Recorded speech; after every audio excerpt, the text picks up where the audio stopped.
कृपेश भाई, welcome to our podcast. आज ये ऐसा जर्नी है, डायरेक्ट बिहार से पूना तक का रिलेशन है जिसमें बिल्कुल, धन्यवाद धन्यवाद वेलकम आपको। Welcome to our podcast. Actually मुझे ये जानना है कि ये रियल इस्टेट का करियर कहाँ से शुरू हुआ। रियल एस्टेट का करियर शुरू हुआ है 2009 से। ओके। इसमें मेरे एक फ्रेंड का काफ़ी इम्पोर्टेंट रोल रहा है, मनीष गोयल करके। वो इस फील्ड में पहले से था, एमबीए अच्छा। करके वो रियल एस्टेट कंपनी में जॉब करता था। उसने मुझे थोड़ा एक काइंड ऑफ ग्लिम्स दिया कि हाँ भाई, रियल एस्टेट में भी एक अच्छा करियर ऑप्शन हो सकता है, इसलिए। और दूसरा, अगर किसी पर्सन को मैं इसको बोलना चाहूँगा तो मेरे अंकल हैं ओके। मुंबई में, अजय सिंह कर। तो उन्होंने मुझे काफ़ी कुछ एक प्रॉपर जो कहते हैं ना ग्लिम्स कि हाँ, इस सेक्टर में आप जो अदर सेक्टर में कर सकते हो उससे बहुत ज़्यादा इसमें आप अर्न कर सकते हो with in a quick time. सही है। सो बिफोर रियल इस्टेट क्या करते थे आप? बिफोर रियल एस्टेट की हम बात करें तो हम नॉर्थ इंडिया से आते हैं। नॉर्थ इंडिया में जैसा थ्री इडियट्स में देखे थे कि बच्चे बड़े हुए तो क्या बनेगा, तो इंजीनियर बनेगा या डॉक्टर बनेगा या आईएएस बनेगा, यही तीन सेक्टर होता था। तो उसमें से एक सेक्टर में मैं इंजीनियरिंग करने के लिए वहाँ से महाराष्ट्र, आफ्टर काउंसलिंग धुले में ईएनटीसी में इंजीनियरिंग कंप्लीट की है मैंने। इंजीनियरिंग कंप्लीट करके पुणे, क्योंकि एज़ यूजुअल छोटे शहर में जॉब होता नहीं है, तो पुणे जॉब के लिए आ गए। ओके। जॉब में यहाँ पे आने के बाद फिर कहते हैं ना स्किल्ड, हाँ। डिग्री है बट स्किल कहाँ है, तो उसके लिए पहले एनआईटी से फिर कोर्स जावा डेवलपमेंट, फिर मैंने मेन फ्रेम को कोर्स किया। अच्छा। उसके बाद फिर एक छोटी कंपनी थी इंजीनियरिंग आईटी सर्विसेज करके, वहाँ पे जॉब लग गई मेरी। तो एज अ वहाँ आईटी से developer? As a Java developer. अच्छा, Java developer. Okay. Java developer as uh developer का जॉब लगा। तो वहाँ से मेरा रियल एस्टेट के पहले की जो जर्नी बोलते हो वो शुरू हुई। क्या बात है। मुझे एक पूछना है कि आपकी जो पहली डील थी वो याद है आज से आपको, और वो कौन सी थी? बिल्कुल याद है। ये जो डील थी थ्रू मेरे फ्रेंड ही हुई थी। ओके। मुंबई के एक इन्वेस्टर थे। ओके। उन्होंने पहली बार पुणे में आकर के पहले उनको मुंबई में ही ज़्यादातर इन्वेस्ट करते थे। मुंबई वाले लोग पहले पुणे को कुछ समझते नहीं थे। अब उनको लगने लगे नहीं, पुणे में भी मार्केट बड़ा मार्केट है। तो यहाँ पे ही एक बड़े बिल्डर का प्रोजेक्ट था। उसमें उन्होंने 13 बुकिंग्स एट ए टाइम, एक बार में 13 एक साथ में ले लिए? एक साथ 13 फ्लैट्स उन्होंने बुक किया, क्योंकि वहाँ के हिसाब से उनको प्राइस कम लगता था यहाँ पे। ओके। वहाँ पे इतने में उनको शायद एक या दो अपार्टमेंट मिलता है, मतलब उतने में यहाँ पे 13 मिला उनको। क्या बात है। तो उस हिसाब से मेरी सबसे पहली डील जो थी वो 13 की डील थी। उसमें मैं एक्चुअली बैकग्राउंड की भूमिका में था, मेन फ्रंट पे ज़्यादा नहीं था, क्योंकि ओके। उसमें मैं आईटी और रियल एस्टेट के बीच में था कि किस करियर को मैं चुनूं। अच्छा। तो वो एक इनिशियल टाइम था। एक डायलेमा बोल सकते हो कि हाँ भाई, था ऐसा कि इसमें जाना चाहिए या नहीं जाना चाहिए। ओके। तो वो एक किकर मिलने के कारण फिर मैं रियल एस्टेट में कम्प्लीटली वापस आ गया। वो टर्निंग पॉइंट था जिसने पूरा चेंज करके आईटी बंद करवा के रियल एस्टेट चालू कर रियल दिया। एस्टेट चालू करवा क्या दिया। बात है, क्या बात है। और उस वक्त में इनिशियल जब काम चालू था उस वक्त ऐसे कोई ब्रेक, जहाँ पे अपन बोल सकते कि एक बड़ा ब्रेक मिला? ये तो इनिशियल एक ब्रेक था, पर और भी कुछ ऐसे इंसिडेंट्स थे जिसमें से और कंफर्म हुआ कि नहीं, रियल एस्टेट अभी कंटिन्यू ही करना है? ऐसे कुछ बड़े ब्रेक और मिले? बिल्कुल, बहुत ज़्यादा इंतज़ार नहीं करना पड़ा। उसके बाद एक एक्सर्बिया करके वेरी अफोर्डेबल हाउसिंग स्कीम आया था हिंजेवाड़ी में, आप सब लोग जानते होंगे हाँ। उसको।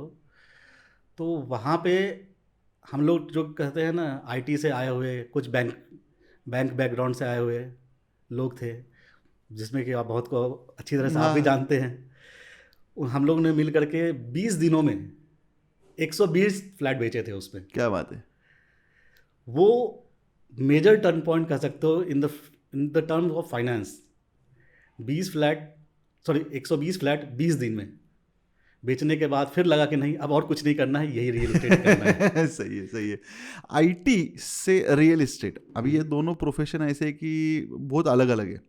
तो एक मेन जो चैलेंज फेस करना पड़ा होगा या हुआ नहीं हुआ पता नहीं, अभी आप बताइए मुझे कि क्या चैलेंजेस है जो आईटी बैकग्राउंड से आने के बाद में एक रियल एस्टेट बैकग्राउंड में, कि आज रियल एस्टेट में बहुत सारे अलग अलग चीज़ें हैं, कि वो उसको चैलेंजेस को ओवरकम कैसा किया आपने, या चैलेंजेस क्या कहते हैं? जहाँ तक चैलेंजेस की हम बात करें तो आज के डेट में काफ़ी प्रोफेशनल लोग हैं इस फील्ड में। पहले बहुत कम लोग प्रोफेशनली बिहेव करते थे इस फील्ड में। इनिशियली जब स्टार्ट किया था उस स्टार्ट वक्त। किया था तो क्लाइंट का भी वैसा ही था कि हाँ भाई 2% क्यों देना, ये देना, वो सब चीज़ें थी, वो थी। जो एक अपने वर्ड पे स्टिक रहना, वो बहुत बड़ा इशू था कि हाँ भाई, हमारे आईटी में होता था कि हमने अगर टाइम लाइन मिला है शाम को 4 बजे तक ये चीज़ डेवलप करके डिलीवर्ड करना है तो शाम को 4 बजे करना ही करना है। यहाँ पे कुछ नहीं, क्लाइंट के हिसाब से आपको चलना पड़ेगा। क्लाइंट जब आना चाहे तब आएगा, आने के बाद अपनी बातों से मुकर जाएगा तो भी आप कुछ नहीं कर सकते हो, अनलेस एंड अनटिल आपका डील क्लोज नहीं, चेक आपके हाथ में जा करके। अभी तो चेक की बात कर रहे हैं, चेक जब तक इन कैश नहीं हो जाए तब तक आपको वेट करना पड़ेगा कि ये डील कंप्लीट नहीं हुई है। तो इन सब चीज़ों का आपको ध्यान रखना पड़ेगा कि हाँ, बहुत सारे ईगो वही लेकर के आते हैं। कहते हैं कि फील्ड में घर से निकलते हैं तो एक ईगो के साथ चलते हैं, घर में पता नहीं क्या है क्या हो रहा होता है, वो सारा चीज़ हमारे ऊपर निकाल देते हैं कभी कोई। तो वो सब चीज़ें तो रहती है। प्रोफेशनलिज्म का थोड़ा सा, प्रोफेशनल थोड़े कम बिहेवियर में थोड़ा सा इशू, तो अगर हम आईटी और रियल एस्टेट की बात करेंगे तो काफ़ी हमने फेस किया हुआ है उसमें। तो फिर क्या है वो टर्निंग पॉइंट है कि जिसमें कि रियल एस्टेट कंफर्म हो कि नहीं रियल एस्टेट करना है, एक ऐसा कि ऐसा क्या अट्रैक्शन था रियल एस्टेट में? झूठ तो नहीं बोलूँगा, सबसे बड़ा चीज़ अट्रैक्शन तो पैसा ही था। जहाँ मैं 1 महीने में कमा रहा था, 6 महीने में कमा रहा था, वहाँ मैं 2 दिन में कमा लिए। 6 महीने का इनकम मुझे 2 दिन में हो रहा था। तो मेजर अट्रैक्शन तो आप कह ही सकते हो। सही है। बहुत सारे रिजेक्शन आते हैं रियल एस्टेट में, ये तो ऑब्वियस है, यानी अभी आपने इतने साल के आपके करियर में देखा होगा, तो वो रिजेक्शन को ओवरकम कैसा किया आपने? क्योंकि बेसिक क्या है कि एक ऐसे फील्ड में से आना कि जहाँ पे सारी चीज़ें कॉर्पोरेट है और सब मेल पे बिल पे होता रहता है, यहाँ पे तो कुछ भी वैसा नहीं होता। तो रिजेक्शंस जो आने लगे ये इसमें, और आज भी ऑब्वियसली रिजेक्शन तो हर एक चीज़ में है ही है, नहीं वैसा नहीं बोल सकते। तो उसको ओवरकम कैसा किया और कैसा करना चाहिए एक नए रियल एस्टेट एजेंट ने? आपका उसमें क्या बोलना है? अगर इसको हम एक लोकल लैंग्वेज में बात करें तो कहते हैं ना, आपका चमड़ा गेंडे जैसा होना चाहिए। ओके। कि आपको कुछ भी बोले तो आपको इफ़ेक्ट नहीं करना चाहिए, आपको उसको दिल पे नहीं लेना चाहिए। कि क्लाइंट हर तरह के, कहते हैं पाँचों उंगलियां बराबर नहीं होती है। तो कोई क्लाइंट आएगा आपको बहुत स्वीट स्वीट बात करेगा और आपका हो सकता है बहुत स्मूथली डील हो जाए, और बहुत क्लाइंट ऐसा होगा कि आपको इतना भगाएगा, ऐसे ऐसे क्वेश्चन करेगा जिसका कुछ उस डील से लेना देना नहीं है। वो भी आपको उसके हर तरह के ईगो को सेटिस्फाई करना पड़ेगा आपको कि भाई ये डील कंप्लीट हो जाए। सही है। Law of average real estate में वर्क करता है, आप कितना मानते हैं ये? बिल्कुल मानते हैं। तो कुछ उससे रिलेटेड आप मुझे थोड़ा सा इनपुट दे पाएंगे कि लॉ ऑफ एवरेज क्या हिसाब से रियल एस्टेट में वर्क करता है, यानी आपका उसके बारे में क्या बोलना है? लॉ ऑफ एवरेज में अगर हम कन्वर्जन्स की बात करते हैं तो उसमें देखा जाए तो बहुत अच्छा चल रहा है तो 20:1। ओके। 20:1 अच्छा चल रहा है तो 20 लोग ने आपसे इंक्वायरी किया है तो एक बुकिंग आपकी हो जाएगी, ओके। ये मान के चलिए। रेसिडेंस और कमर्शियल में थोड़ा सा डिफर करता है। अगर हम कमर्शियल की बात करेंगे तो उसमें थोड़ा सा और अच्छा एवरेज है, क्योंकि उसमें जिसको चाहिए, जिनको लेना है, वही बाहर निकलते हैं। और रेसिडेंशियल में क्या है कि हर कोई बाहर निकलता है, घर तो सबको ही चाहिए, बट 2 साल बाद चाहिए लेकिन वो आज निकल गए हैं, बराबर। तो आपको उसको टेक केयर करना पड़ेगा। तो इसलिए यहाँ पे 20:1 का रेशियो होता है। अगर हम कमर्शियल की बात करेंगे तो वही रेशियो 11-12 का हो जाता है। 12 ओके। 12 लोगों को दिखाया तो एक आपका हो जाएगा डील। क्या बात है। बहुत सारी जगह पे है ना, एक्चुअली मैंडेटेड चीज़ें बहुत ज़्यादा चलती है, यानी आज पूना में उतना ज़्यादा नहीं है, पर बहुत सारे ऐसे लोकेशंस है महाराष्ट्र में भी कि जहाँ पे मैंडेटेड चीज़ें या है कि जहाँ पे डेवलपर का माल डेवलपर नहीं बेचता है, ओनर भी खुद नहीं बेचते, वहाँ पे कोई ना कोई चैनल पार्टनर ही बेचता है उनका। कुछ एरियाज है ऐसे जो कि मुंबई में है, इधर उधर है। तो आप कौन से इसमें ज़्यादातर तकल्लुफ़ रखते हैं कि अब क्या होना चाहिए? मैंडेटेड चीज़ें ही होना चाहिए कि नहीं, ओनर ने ओनर का ही बेचना चाहिए कि बिल्डर ने बिल्डर का बेचना चाहिए, या फिर कोई मैंडेटेड है कि और नहीं ये एरिया में ये लोग ही बेचेंगे ऐसा? क्योंकि अभी बहुत सारे आपके कस्टमर जो है एनआरआई कस्टमर भी, आपके दोस्त भी वहाँ से बहुत सारे लेते हैं, वहाँ पे भी बहुत सारी चीज़ें वो चलती है। तो आपका इससे क्या कहना है कि क्या होना चाहिए और ऐसा क्यों होना चाहिए? जैसे अभिजीत भाई, हम लोग दोनों एनआर के मेंबर भी हैं, ठीक है। एनआर के मेंबर है तो एनआर का जो ओरिजिन है यूएस, उसमें देखेंगे तो वहाँ पे जैसे हमको आपको आपका फ्लैट खुद को बेचना है तो आप खुद नहीं बेच सकते हो। बराबर।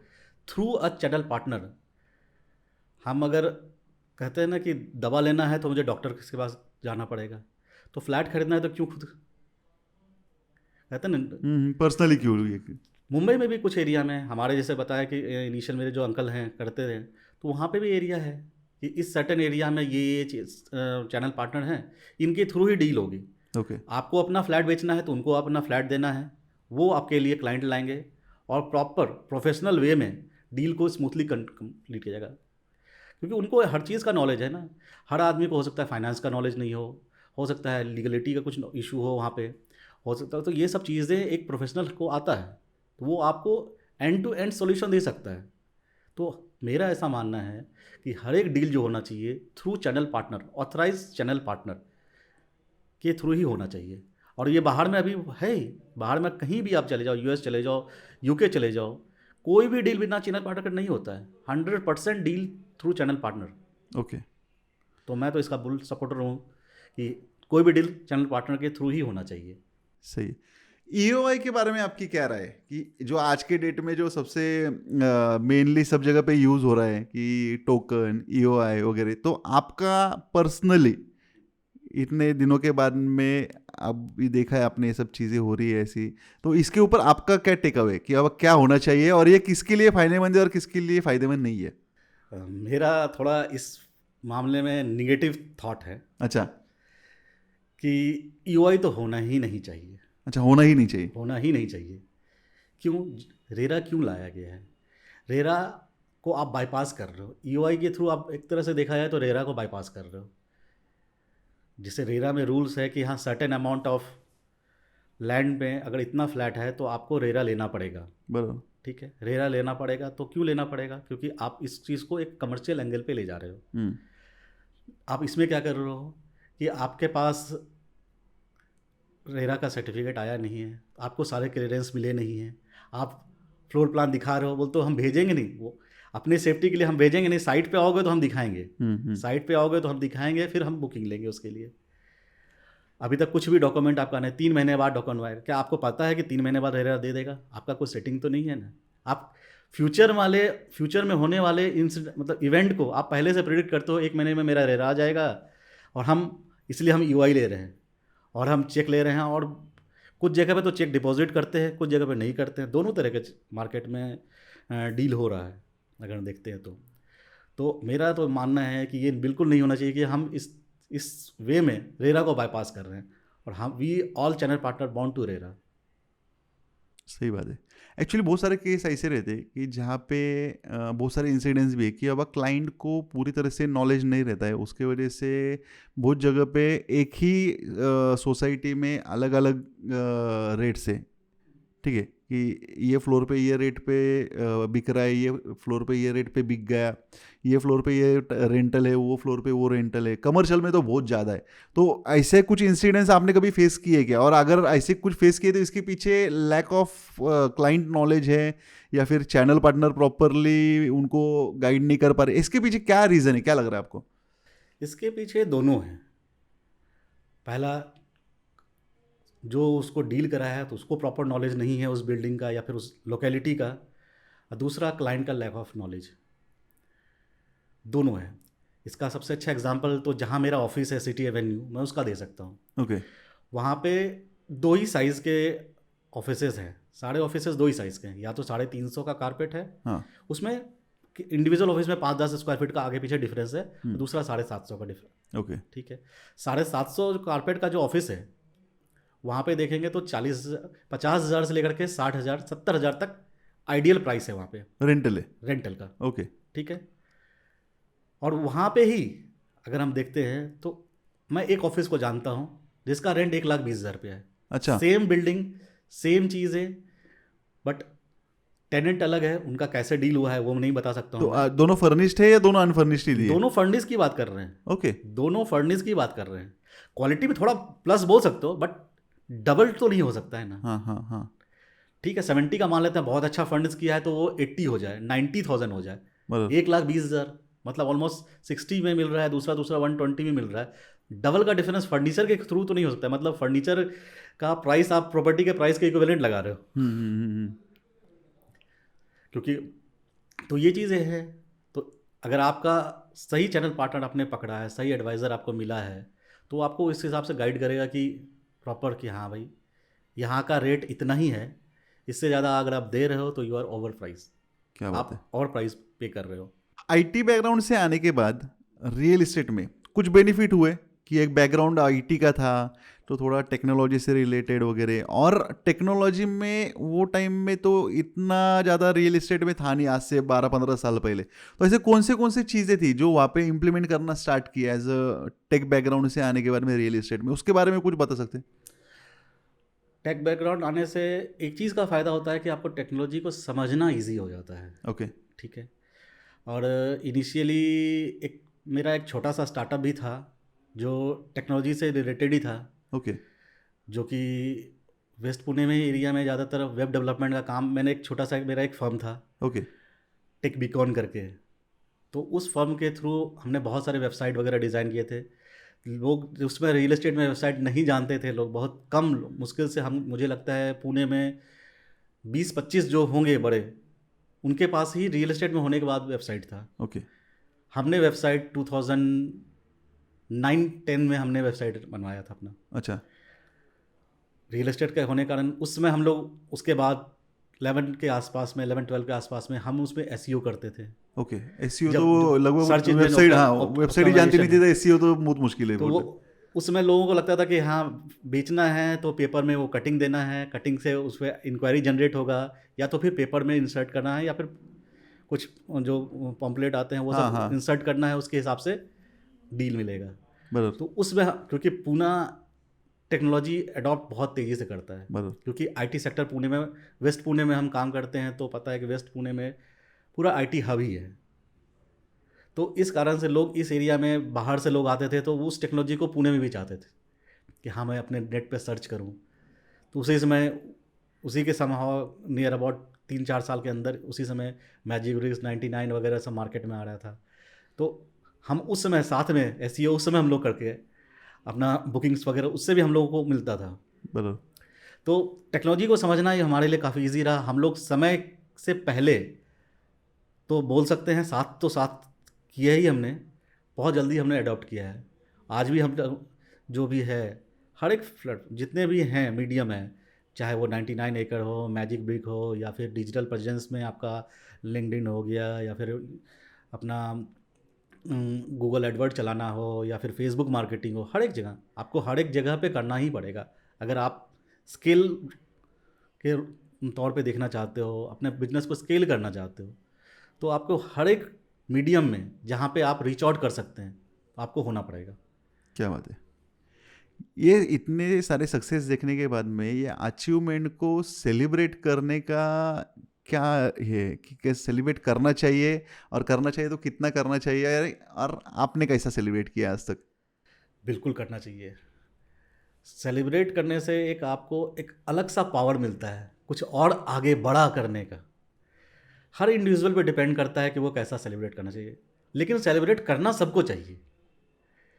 जैसे कि अपने आप को खुद कुछ एक्सपेंसिव गिफ्ट आपको कुछ पसंद है, या अपने कुछ कहते हैं ना, हर आदमी को बचपन में कुछ तमन्ना होती है कि मुझे वो सुपर बाइक लेना था, वो या कोई कार लेना था, या कोई आउट ऑफ इंडिया कोई वेकेशन पे जाना था।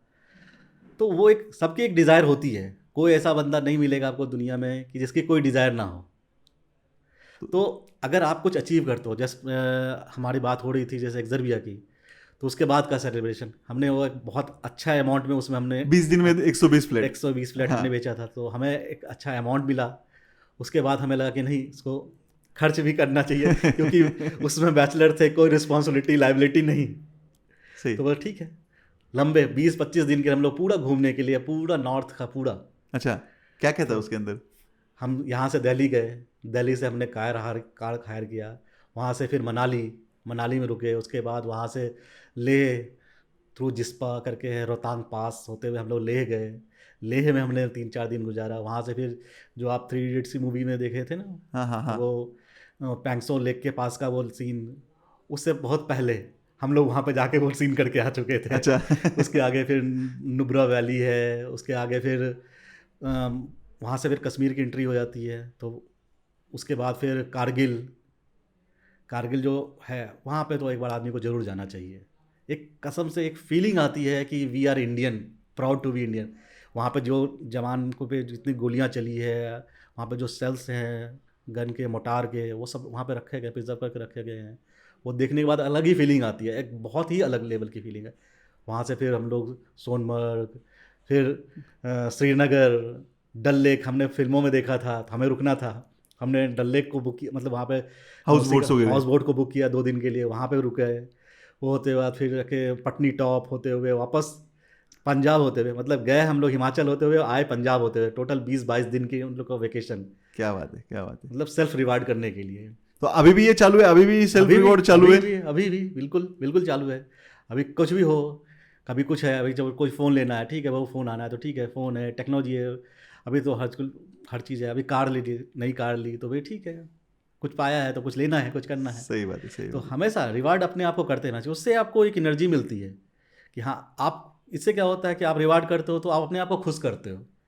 और जब आदमी खुश होता है तो वो अच्छा काम करता है। दुखी मन से कोई अच्छा काम नहीं हो सकता है, मेरा मानना है ऐसा है। तो इसलिए डे टू डे लाइफ में भी, और किसी अच्छे सक्सेस पे तो बड़ा रिवार्ड, और डे टू डे लाइफ में भी कुछ भी हो, जिस वे में आपको पसंद है वो रिवार्ड आपको अपने आप को देना चाहिए। क्या बात है।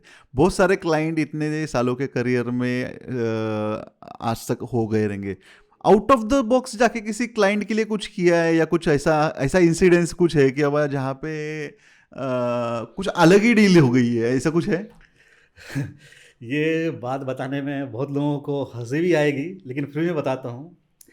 इनिशियल जब मैं कॉलेज पास आउट होके पुणे पहुँचा था, तो मेरा एक फ्रेंड था, उसको फ्लैट खरीदना था। ओके। तो फ्लैट खरीदने, तो इनिशियल लेवल पे जो सैलरी होती थी 15,000 20,000 के आसपास सैलरी होती थी इनिशियल। उस समय तो वो भी बहुत बड़ी मानी जाती थी कि 20,000 सैलरी। बट 20,000 से सैलरी में आप 40 लाख का फ्लैट नहीं मिलेगा, आपको लोन ही नहीं मिलेगा, एलिजिबिलिटी नहीं बैठेगा। बराबर। तो उसे, मेरा बहुत ही क्लोज फ्रेंड था, तो वो बोला मुझे फ्लैट लेना है, आगे मुझे शादी करनी है। तो होता है कि भाई घर लेंगे तब शादी करेंगे, उस हिसाब से उसको फ्लैट चाहिए था। तो फिर हमने क्या, फिर बैंक वाले को बुलाया, उसकी एलिजिबिलिटी चेक की तो एलिजिबिलिटी बैठ नहीं रही थी। तो उसको जिससे शादी करनी थी, उसकी गर्लफ्रेंड से शादी करनी थी उसको। अच्छा। उसकी गर्लफ्रेंड थी, उससे शादी करनी थी। तो फिर मैंने पूछा कि कैसे हो सकता है, क्या पॉसिबिलिटीज़ है। तो बैंक वाले ने मुझे थोड़ा आइडिया दिया कि हाँ, ये दोनों को मिला के एलिजिबिलिटी बैठती है। बोले मेरी शादी तो हुई नहीं, तो आप दोगे लोन क्या? तो बोला नहीं, ऐसा तो हम लोन दे नहीं सकते हैं, क्योंकि अभी ये दोनों में कोई रिलेशन प्रूफ नहीं होता है। तो उसके बाद हमने उनको बोला कि क्या ऑप्शन हो सकता है, तो फिर हमने उनको कोर्ट मैरिज का ऑप्शन दिया। अच्छा। तो उन्होंने अपने रियल शादी से 1 साल पहले ओके। कोर्ट मैरिज किया। अच्छा। कोर्ट मैरिज करने के बाद वो लीगल हस्बैंड वाइफ हो गए। दोनों की जो अर्निंग एलिजिबिलिटी थी, दोनों को मैच करने के बाद उनका लोन का बैठ गया। फिर उनको मैंने उस हिसाब से मैंने उनको फ्लैट दिलाया। आज वो बहुत खुश है कि हमारे पहला फ्लैट इतने ज़्यादा मुश्किलों के बाद उनको अपना घर मिला। क्या बात है। और ये इंटरकास्ट थी या कास्ट में ही थी उनकी? वो इंटर रिलीजन थे शादी। अच्छा। कास्ट तो छोड़ो, इंटर रिलीजन शादी थी। एक अग्रवाल, दूसरा क्रिश्चियन। क्या बात है। बहुत बड़ा है तो। बहुत बड़ा पर था। दोनों ने शादी की ना बाद में, कंटिन्यू हाँ, रेगुलर बिल्कुल है शादी ना? कर ली। दोनों ने शादी की, इस बात की खुशी है। हाँ। लेकिन आज वो प्रॉपर्टी का क्या वैल्यू होगा? जब उसमें उसको प्रॉपर्टी दिलाए थे, तो अगर हम बेसिक कॉस्ट की बात करेंगे तो वो कुछ 24-25 लाख के आसपास उसकी वैल्यू थी, उस प्रॉपर्टी की तब की। आज उस प्रॉपर्टी की वैल्यू 1 CR प्लस है। क्या बात है। कोई ऐसा एक वैल्यूएबल, यानी कोई वैल्यूएबल चीज़ आप किसी नए ब्रोकर को आज अगर देना चाहे, तो कोई एक वैल्यूएबल लेसन जो आपने सीखा है, जो वैल्यूएबल लेसन आप आज एक नए ब्रोकर को देंगे, तो ऐसा कोई एक इंसिडेंस से रिलेटेड हो तो क्या होगा वो? अगर कुछ पर्टिकुलर एक लाइन में कहने वाली बात हो, तो मैं तो ये कहूँगा, दिल पे मत ले यार। अच्छा। हर डील इंडिविजुअल होता है। हाँ। हर डील में प्रॉब्लम्स भी अलग अलग होते हैं। और कोई भी डील जब तक पूरी तरह से कंप्लीट नहीं हो जाएगा, वो तुम्हारी डील नहीं है। ओके। लोग जब नए नए आते हैं तो उनको लगता है कि कोई इंक्वायरी आई, तो उनको लगता है कि ये फ्लैट बिक गया, अब मुझे इतना पैसे आने हैं। पर्टिकुलर अभी रिसेंटली मतलब एक एग्जांपल के तौर पे देंगे तो एक क्लोज फ्रेंड ही हैं, उनका एक अच्छा बड़ा डील था, क्योंकि वो नए अभी जो एस्टेब्लिश्ड ब्रोकर हैं रियल एस्टेट में, चैनल पार्टनर हैं, उनके लिए तो वो बहुत बड़ा डील नहीं माना जाएगा, बट वो नए नए आए थे तो इसके लिए उनका बहुत बड़ा डील था। एक कमर्शियल डील था, उसमें लगभग उनको 7 से 8 लाख रुपए आना था। सब कुछ हो गया, बायर भी रेडी, सेलर भी रेडी, पर्टिकुलर किसी पॉइंट पे जा कर के वो अटक डील गए। कैंसिल हो गया। अच्छा, कैंसिल ही हो गए। वो डील कैंसिल हो गया, कुछ रहा उनके डील में, कुछ लॉस रहे होंगे, जो भी हो कारण से वो डील कैंसिल हो गया। उस डील के लिए उस बंदे ने लगभग 1.5 से 2 महीने का मेहनत किया हुआ था। अच्छा। कभी बायर को एक पॉइंट पे लाना, कभी सेलर को एक पॉइंट पे लाना, फिर दोनों का विजिट करवाना, फिर जाकर के उनकी एलिजिबिलिटी, लोन, ये सब कुछ करके उसने उस पर्टिकुलर डील में 2 महीना दिया था। उसके बाद वो डील कैंसिल हो गई। तो उनको लगा कि भाई अब तो दुनिया ही ख़त्म, अच्छा। क्योंकि नए नए आए हो, आपको सपोज वो कहीं से पहले जॉब कर रहा था, 30,000 40,000 रुपये सैलरी कमा रहा था, और एक 7 लाख का डील, 40,000 सैलरी वाले के लिए 7 लाख का डील एक डील में आना था उसे, और वो डील कैंसिल हो तो बंदा सर पे हाथ रख के लगता था उनकी दुनिया ही ख़त्म हो गई। तो बोले ऐसा नहीं होता है। फिर मेरे पास आया, पूछा कि भाई कृपेश भाई ऐसा ऐसा हुआ है मेरे साथ में। तो मैंने उसे समझाया कि भाई देखो, पैसे तुम्हारे पॉकेट में आ गए थे क्या? नहीं। जो तुम्हारे पॉकेट में आया नहीं वो तुम्हारा था ही नहीं, एक तरह से मान के चलो।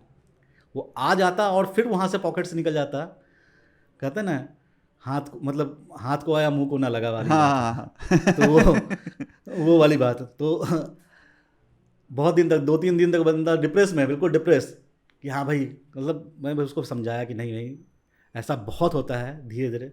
तो नए ब्रोकर को मैं यही बोलूँगा कि जब तक डील पूरी तरह से कंप्लीट ना हो जाए तो उस पैसे का प्लानिंग मत कर लेना है। अच्छा। पैसे आने वाले प्लानिंग, अभी ये 7 लाख आने वाले हैं, मैं ये खरीदूंगा वो खरीदूंगा, अगर नहीं आएगा तो फिर वो बहुत बहुत जोर की लगती है। सही है। तो इसीलिए पेशेंस, डील होती है, कुछ डील ख़राब भी होती है, दोनों से चीज़ें हैं। तो पेशेंस रखोगे तो इस सेक्टर में पैसे तो हैं, आप ऑन एंड ऑफ काफ़ी अच्छा कमा सकते हो। तो पेशेंस चाहिए। पेशेंस चाहिए इस सेक्टर में, पेशेंस। क्या कोई बात डील आपको, मुझे याद है कि मेरी एक डील हुई थी 2 घंटे में, हार्डली 2 घंटे में। मुंबई का एक क्लाइंट था, वो आया, वो सब 2-3 जगह पे देख चुका था, लेकिन मैं आने से पहले मेरे को फ़ोन कर चुका था कि हाँ भाई ठीक है कृपेश जी, मैं आऊँगा तो मैं आपसे मिलूँगा। तो ठीक है, तो आप क्या दिखाने वाले हो? तो मैंने उनको 2-3 प्रॉपर्टी सजेस्ट किया था। तो फिर मैंने उनका बस रिक्वायरमेंट सेलेक्ट करने के बाद फिर मैंने उनको बोला ठीक है, आप दिन भर, उन्होंने मुंबई से आए थे, शाम को उनको वापस मुंबई जाना था, तो लगभग 3 बजे तक वो दूसरी जगह पे सब देख रहे थे। ओके। ठीक है, 3 बजे से 3 साढ़े 3 बजे मिले मुझे, बोले चलो खाना खाते हैं। तो खाना खाते हैं 3:30 पौने 4 हो गया। 4 बजे तक हमारी कुछ विजिट नहीं। 4 बजे गए, उनको दिखाया, देखते के साथ उनको ऐसा पसंद आया कि बोलते हैं नहीं। उनको प्रोजेक्ट में थोड़े धार्मिक आदमी थे, बिल्डिंग के नीचे सामने उनको गणपति का मंदिर दिख गया। ओके। जाते के साथ ब्लू रिज की डील है, मैं सिंपल अच्छा। बताता हूँ, ब्लू रिज की डील है। टावर 18 में हमारी डील थी, 3 BHK फ्लैट था मुंबई में, वो रेलवे में था, साउथ इंडियन फैमिली थी। आने के बाद उनको ऐसा गणपति दिख गए, मुझे फीलिंग आ रही है, वो ऐसे ही बोलते फीलिंग आ रही है। गए ऊपर देखे, हाँ ठीक है पसंद है, कृपेश डन करते हैं। बोले और 2 दिखाना था, नहीं नहीं नहीं ये डन करते हैं। नीचे गया, सीधा चेक दिया, पूरा डील हो गया। मतलब कोई रीविजिट कुछ नहीं, आया 2 घंटे में डील हुई, ख़त्म, वापस। क्या बात है। 4 बजे हमने स्टार्ट किया, 5:30 बजे हमने चेक दे करके सब कुछ करके ख़त्म, डील क्लोज। सही है। तो ऐसे भी होता है इसमें। ऐसे भी होता है, तो इसलिए ऐसा नहीं दिल कि पे मत लगाओ। दिल पे मत लो यार। 2 महीने भी लग सकते हैं और 2 दिन में भी हो 2 सकते दिन में हैं। भी हो सकता है।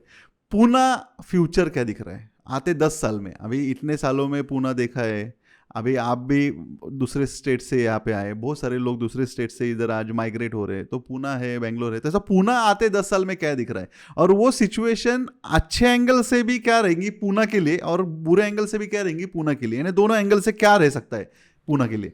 पूना देखो, इंडिया का अगर मेट्रो, जो हम पहले बोलते थे दिल्ली, मुंबई, बेंगलोर और कलकत्ता, अब वो एक्सटेंड हो चुका है। ऑन पेपर ना हो, बट रियल पॉइंट ऑफ में ये एक्सटेंड हो चुका है। Pune is one of the metro city. तो अगर हम देखते हैं पुणे में, तो पुणे एक ही ऐसा, इंडिया का ऐसा सिटी है जहाँ 3 नहीं 4 सेक्टर हम बोल सकते हैं। ओके 4 सेक्टर सबसे अच्छे लेवल पे है। इंडिया में एकलौता यही है। आईटी की बात करते हैं तो सेकंड नंबर है, बेंगलोर नंबर 1 है, नंबर 2 पुणे है। सही ऑटोमोबाइल की हम बात करते हैं तो नंबर 1 चेन्नई है, नंबर 2 पुणे है। यूनिवर्सिटीज़ की बात करते हैं तो ईस्ट ऑफ ऑक्सफोर्ड कहते हैं पुणे को, सबसे ज़्यादा यूनिवर्सिटीज़ पुणे में है इंडिया में। तो वहाँ पे नंबर 1 है। हाँ नंबर 1। इलेक्ट्रॉनिक्स में बात करें, एलजी की फैक्ट्री है, बहुत सारे आप देखोगे जो एक्सकलेटर की फैक्ट्री है, ओटीज़ वगैरह, सॉरी थाइसन क्रप वगैरह है, तो फिनोलेक्स का है। तो इस सेक्टर में कि एक ही सिटी में आईटी भी बहुत स्ट्रांग है, इंडस्ट्रीज भी स्ट्रॉन्ग इंडस्ट्री भी बहुत स्ट्रांग है। ऐसा आपको कोई एग्जांपल आपको नहीं मिलेगा कि हाँ दोनों स्ट्रांग है और बहुत अच्छे लेवल पे स्ट्रांग है। तो जहाँ पे इतने जॉब होंगे तो लोग तो बाहर से आएंगे। पूरे पुणे के लोग तो अगर ओरिजिनल जो पुणे के आस से जो कहते हैं पेट वाले एरिया ये ओरिजिनल पुणे है, उनसे पूरा एरिया नहीं संभाल सकता है। अगर उनके थ्रू संभालना है तो नहीं समझ सकते हैं। मेरे ख्याल से अब वो गिने चुने 5-6% ही बचे रहेंगे, 95% तो माइग्रेट ही है अभी। माइग्रेट हुए वो लोग भी अब खुद दूसरे जगह जा चुके हैं। जो ओरिजिनल यहाँ के थे वो उनके लिए कहते हैं ना घर की मुर्गी दाल बराबर, वो तो बाहर चले गए। वो अब उनके लिए वो बाहर चले गए। तो इसलिए पुणे में लोगों का आना ही है। कॉलेज है तो सिर्फ पुणे वाले, इतनी यूनिवर्सिटी हैं तो बाहर के लोग पढ़ने के लिए आएंगे, पढ़ेंगे यहीं पे जॉब मिल जाती है तो इधर ही जॉब करते हैं। बराबर। तो इस तरह से देखा जाए तो पुणे में पॉपुलेशन धीरे धीरे इंक्रीज़ हो रहा है काफ़ी तेज़ी। जस्ट लाइक आप क्लाइमेट की बात कर रहे हैं, सबसे आज के डेट में हर लोग को, हर जो पुराना लोग है सब बोलता है कि पुणे में इतनी गर्मी नहीं होती थी, आज बहुत गर्मी हो रही है। आज के डेट में आप देखोगे मोबाइल पे बहुत मीम्स चल रहे हैं बेंगलोर की बराबर। पानी पे, कैसे पानी को लेकर के इतनी मीम्स हैं, भरे पड़े हैं आपको सोशल मीडिया पे कि आप देखोगे तो अब बहुत सारे नंबर्स में है। सेम चीज़ें जो हम डर लगता है तो वही है। रिसोर्स जो नेचुरल रिसोर्स हम बात करते हैं, नेचुरल रिसोर्स में हम मिनरल्स को ना लेकर के हम यहाँ पानी को बोल रहे हैं। लैंड तो उतना ही है, पानी उतना ही है।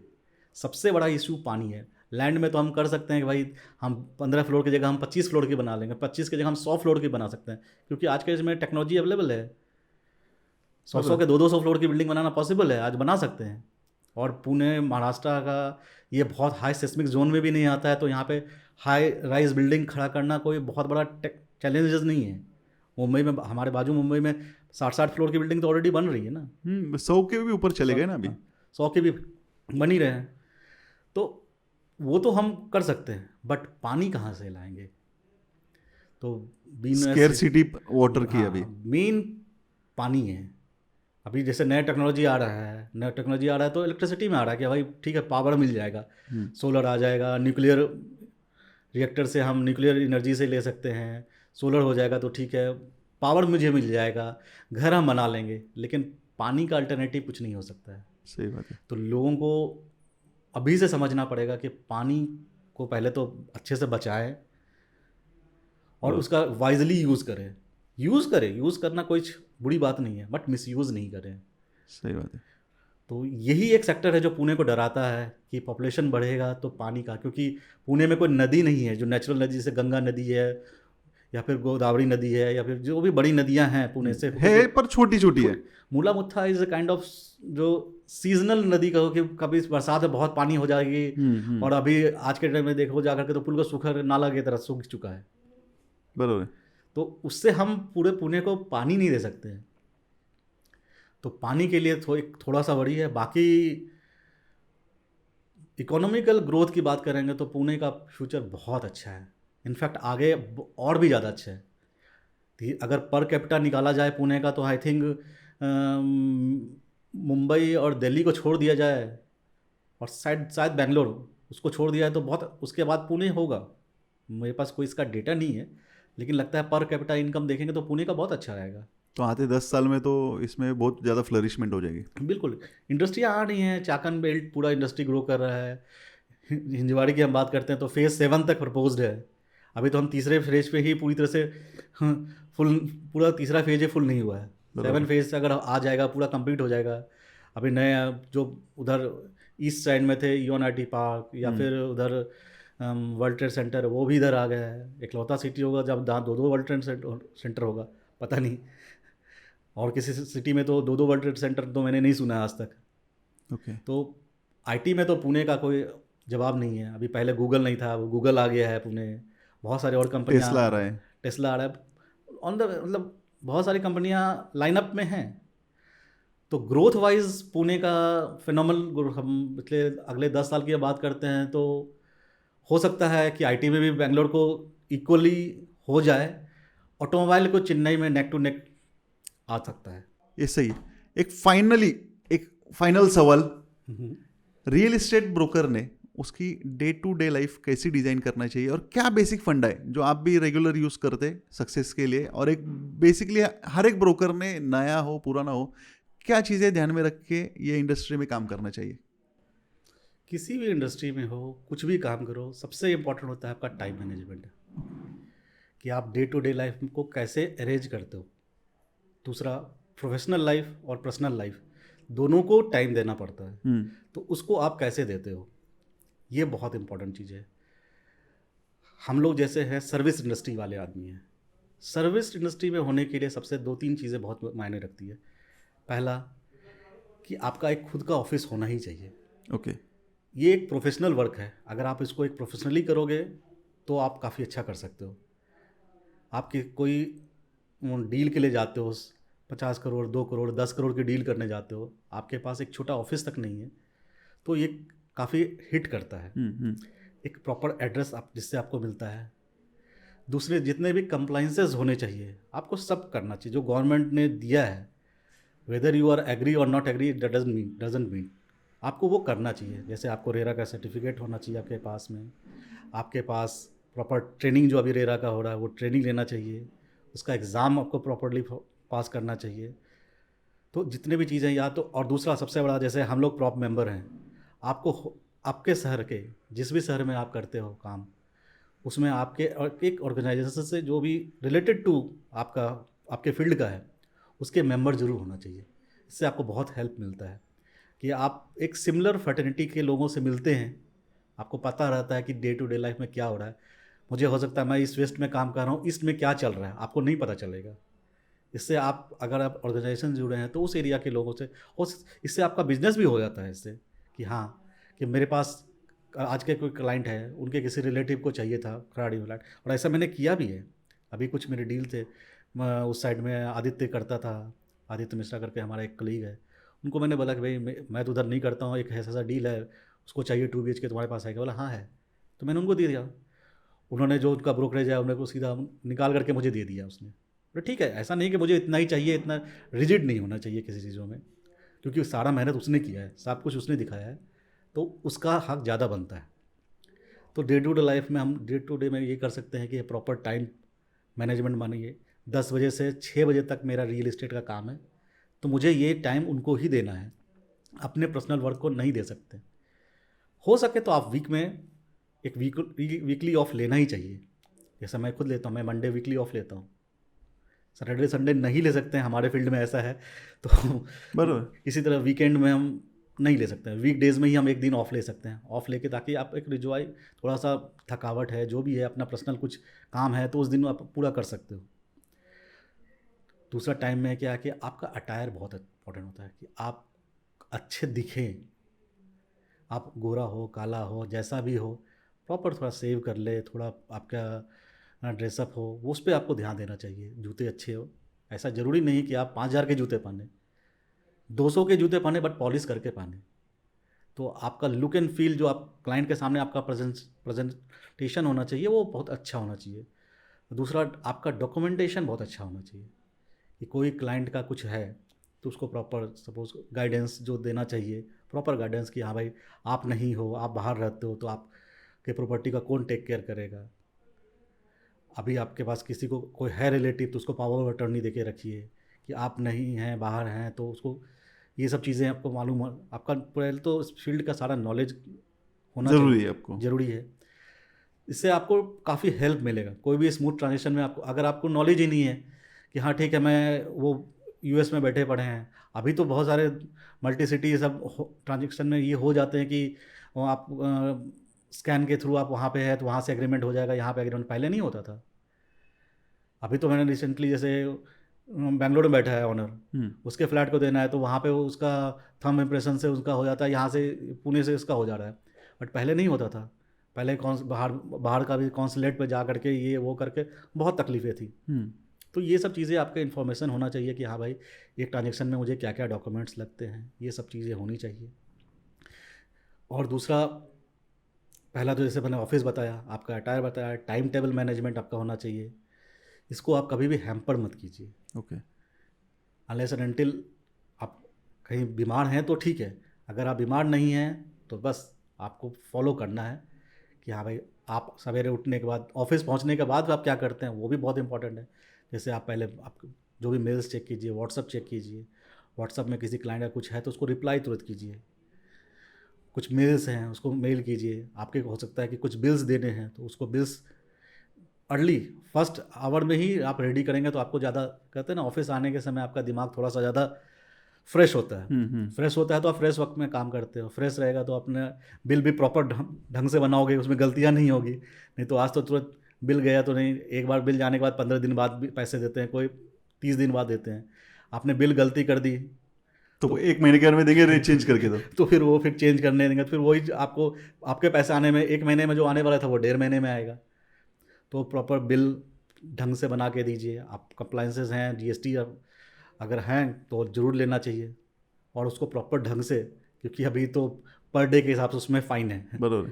तो उस हिसाब से आपको जीएसटी प्रॉपर ढंग से समय पे भरना चाहिए। ये सब चीज़ें हैं। मेल का रिप्लाई दीजिए। उसके बाद फिर आपके कितने आज लाइनअप हैं, आप एक दिन पहले उसको करके रखिए। एक डायरी मेंटेन करना चाहते तो वो कर लीजिए। अपने मोबाइल में कुछ ऐसा बहुत सारे नोट पैड वगैरह आ चुका है आजकल मोबाइल में, वो टेक्नोलॉजी का इस्तेमाल कीजिए। हम पहले मैं करता था डायरी मेंटेन, बट अब सब कुछ मोबाइल पे ही करता हूँ। सही है। तो वो कीजिए।